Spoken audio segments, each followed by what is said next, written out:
About the latest decision by the High Court on the mission of Kenya Police to Haiti, and I have in studio Nelson Koech, who is the chairperson of the Defense, Foreign Relations and Intelligence Committee. Good evening. Good evening, Sam, and good evening, viewers. And I have Dr. Ekuru Okot, the party leader of Third Way Alliance Kenya. Good evening. Good evening, Sam, and good evening, viewers. And joining us virtually is Professor Macharia Munene, who teaches Matters International Relations at the USIU. Good evening, Professor. Good evening to you all. Great. Glad to be with you. All right. Thank you so much for joining us. And we want to talk about the actions that have taken place the past few days. Let me begin with you, Dr. because you are part of the petitioners and you got the answers that you are seeking, of course, with a bit of differences between what the judge found and what you had taken to court. But now you're hearing the president saying that it's just a matter of paperwork between the two nations. Where do we stand in as far as that mission is concerned? Well, I think before I answer your question, Sam, and maybe to the viewers, it's important that I really paint the Kenyan context in relation to security or insecurity of the Kenyan people themselves, and especially in relation to the police service, because it's a service to the people of Kenya. Now, if I look at the Kenyan context in totality, we are dealing with a lot of insecurity. Today, as we speak here, there's the return of gangs, many of the gangs. You hear now of machete gangs. If you are from northern Kenya, you know that the situation in northern Kenya is not good. Just recently, I visited a location called Kawap in northern Samburu North. And let me tell you, it looks like a war, is a war-torn location. The insecurity is so much. I'm sure Mheshimiwa can confirm the border of Kericho and Kisumu, serious insecurity concerns there. Now we hear of Wakali Kwao, Kwanza Gang, Wakali Wao, 88 Battalion or whatever. So we have serious insecurity problems in our own country that require this service, so this precious service called the police service. But over and above that, one of the things that disappoints me about this situation about Haiti is that I'm so disappointed with the United Nations. You know, even before we come to the crux of it, is the United Nations that actually recommends that in any country, the ratio of a police to civilian population should be 1 to 450. That's what the UN recommends. But if you look at the Kenyan context, we're talking about one policeman for every 1,150 Kenyans. So the same UN that's being pushed by the US is telling Kenya, a country that has deficit in police service, send the police to Haiti. Now, to your question, just remind me, the question was? The question was where matters stand. Where matters stand now. The president is saying it's just a question of paperwork. Where matters stand now that you cannot deploy the National Police Service outside Kenya. And why do I say that? Because the court found that it's unconstitutional. It is, it's not pursuant to Article 240 of the Constitution of Kenya. But even more specifically, the judge went ahead to actually analyze what is a service vis-a-vis what is a force. And in our own Constitution, these words were very debated, and that's why we came from a history, Sam. Don't forget that we used to call our police what? Police force. And it was Kipra itself that actually went out there and undertook a study and said that we need to change the perspective, or the way Kenyans see the police in our country. So it should be a service, and it talks about it being a service to be enjoyed within the jurisdiction of Kenya. Right. Now, if I go to the law, the National Police Service Act, we need to start from Section 6 of the Constitution of Kenya that talks about that you cannot deploy a police service outside the jurisdiction of Kenya. If you leap forward to Section 107, 108, and 109, it says that you may, the president may deploy police, but the act makes a mistake. It talks of a force instead of a service.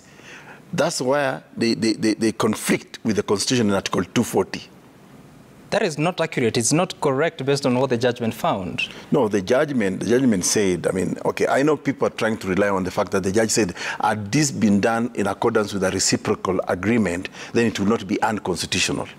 Okay? But okay, let's go back to the question of, is there a reciprocal agreement between Kenya and Haiti? The answer is no, there was none. And even then, if assuming there was a reciprocal agreement, there ought to be a request from a legitimately elected government in Haiti. There was no such a request. Today in Haiti, we don't have a government, a legitimately elected government or democratically elected government. We have a prime minister who everybody agrees was imposed into the people of Haiti by the United States of America. Okay? So he has no powers, and we looked at the constitution of Haiti ourselves. And we found out that even the Constitution of Haiti does not empower the Prime Minister of Haiti, Ariel Henry, to make that request. Okay, we'll get to the details of that, but let's listen to the President on what exactly he has said as his reaction to the court judgment. I think there is a misinterpretation of what the court did. You know, the court gave a different option.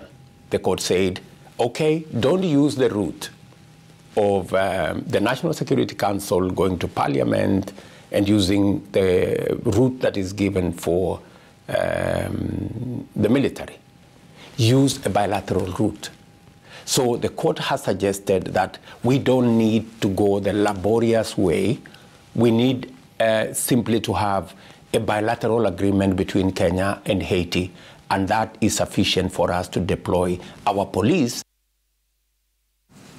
Right. So, Chairman, he speaks about bilateral agreement between Haiti and Kenya. Yeah. What is the possibility of that, knowing what Dr. is saying here, that there's no legitimate authority in Haiti? Before I get there, let me just say that if you look, I read the judgment, and pages 92, 93, 94, and 95 of the judgment. Justice Muita actually holds that section 107, 108, and 109 were constitutional in deployment of the police. So, which unlike what the president is saying, so the issue and the judge has now prescribed on how the deployment can be done. Okay, so it's just to conform with that section of the law of deployment, and they can be deployed. There are many avenues. Dr. is saying that Haiti, the prime minister, does not have legitimacy as a prime minister. Perfectly, yes. But then it is held right now that the existing structure of power, the prime minister, executes that executive mandate. And that is why, in writing to the United Nations Assembly, he requested for deployment of police to restore order in Haiti, and it is on that motion that the United Nations acted. So it is telling them that it is still that office of the prime minister is considered as an executive office, and any letter emanating from that office is respected. And that is why it is on that motion the United Nations acted and requested the UN Assembly to deploy officers to Haiti. Okay. Sorry, let me first hear from Professor. Professor, what do you make of this judgment, and of course what is becoming a question of interpretation of what that judgment was, including what the president is saying? Well, everything is political, including what has been said. As for the judgment, I think it was proper, given the reasons the law does not allow deployment of police officers outside. And that's what the judgment came down to. As to whether it should have been there in the first place is another matter. We have a situation in which a very bad image is being projected about Kenya. One, whether it is to play the Nyapara role, diplomatic Nyapara, for the interest of the United States and other Euro powers, because that's what it appears to be. The other negative image that comes up is when the president and some people indicate their unwillingness to follow the law or what the court says is the law. So there is the issue of, first of all, the perception as to whether Kenya should be going there in any form in the first place, and then the way it is done, and the negative impression that it is being bulldozed to do it anyway, whether it is proper or not. That impression is very unfortunate for the country, that it's a one-man decision. The president wants it, whether it doesn't matter what everybody else thinks. That's the impression being created, which is very unfortunate. Interesting observation. And Chairman, you were explaining something, that there was a request to the UN, but was there a request to Kenya? No. Kenya stepped forward as a country of that is a member of the United Nations and said we are ready to lead because this is not the first assignment that this country has done in terms of security. We've done it before in Sierra Leone, we've done it in Yugoslavia, we've done it in Somalia, even right now as we're talking in Southern Sudan. So it was perfectly okay for Kenya to say we are ready to take a lead role in restoring peace in Haiti. And I don't see any problem with that. We've done it in many other countries. I don't see why this was an exception. Number two, profiling the country as an anchor state.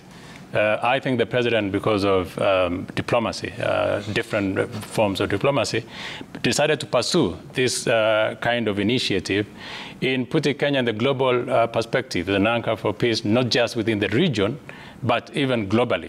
And I thought that was perfect. Kenya has a stellar record on that. And in doing so, I see no contradiction whatsoever from where we've been before. So how do you make it right? Now, the issue is, and I'm saying this not from my perspective, not from the perspective of, not from legal perspective, but from what I've read. The only way to do it right is number one, like what Dr. was alluding, we have a reciprocal agreement with Haiti.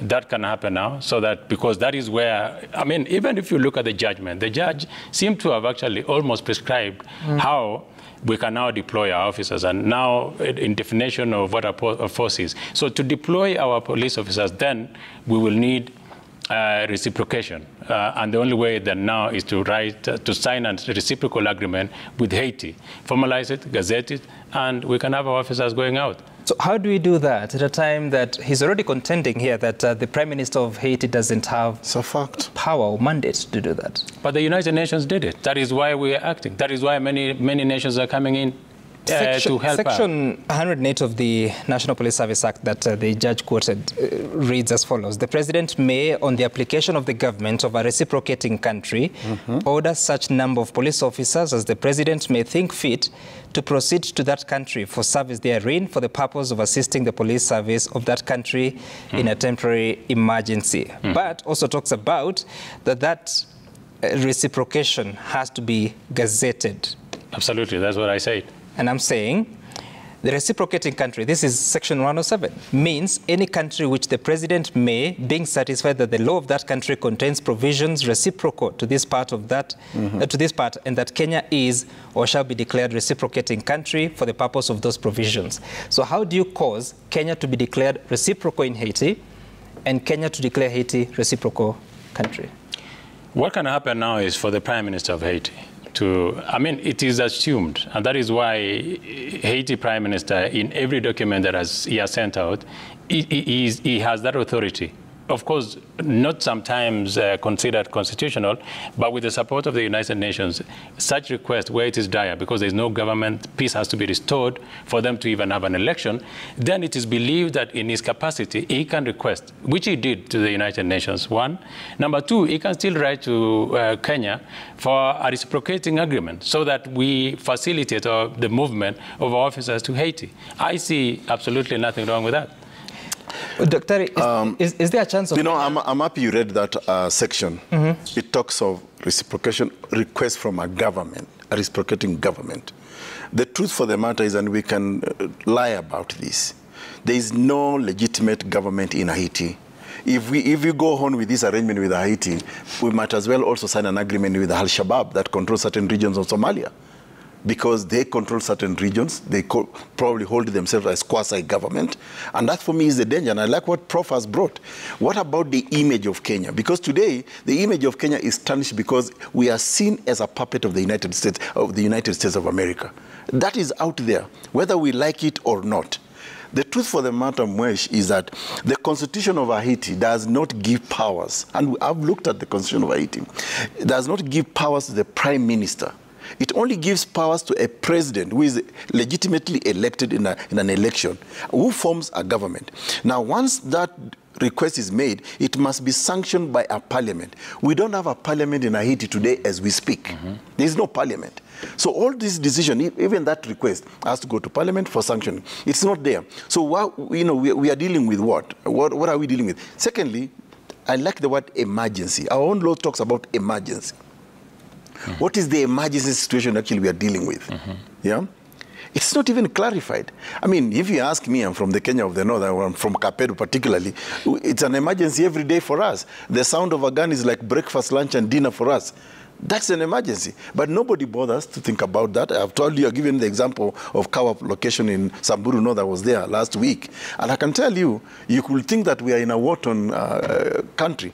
So the truth for the matter is, I wish that, now the president and his team are backpedaling to try and correct their mistakes. This is an afterthought. And even if you were to do that, honestly, it won't succeed. Lastly, Sam, the UN is not a government that can move the Kenyan government to say, give us policemen. That's not true. The request must come from a government. And today, there is a vacuum in Haiti. There is no legitimate government in Haiti. There is no parliament in Haiti. And of course, even this request was never tabled before the court, was never gazetted and all that. So all we are saying is, why we went to court, let's follow our laws. What does the National Police Service Act say? And you see, the judge also went ahead to say that the National Security Council has no jurisdiction over the police. It is the Inspector General of Police that has that power. So it can, and the judge, I think, almost said, why don't you, since you have got jurisdiction over the forces, the Kenya Defense Forces, the Kenya Army, the Air Force, and the, and the other one. So why don't you just talk about deploying the Kenya forces, not the Kenya police. Right. The Kenya police, and the judge emphasized, this is a service to be used within the jurisdiction of the Republic of Kenya. And as I said in my first opening remark, we have so much inadequacy, Sam, that for me it's laughable that a country that has inadequate police officers to its own nationals can think of another country. Prof, what is the significance of Kenya taking part in supporting the society of Haiti, but also should it even bother us that there is no legitimate government there and therefore would appear not compliant with our laws? What should we do? I think, yes, it should be concerned that there is no legitimate government in Haiti to make the requests that are needed. It should be concerned with its own image as to whether it is doing the right thing. And I think the judge was trying to do the government a favor by saying you are doing things wrongly, so get out of this mess that you got yourself into, which was not warranted. And if it does that, then Kenya will start looking better than it does at present. The people of Haiti, at least the ones who are said to cause the problems, they have been known to say very openly they are waiting for our police officers to go there, and they deal with them.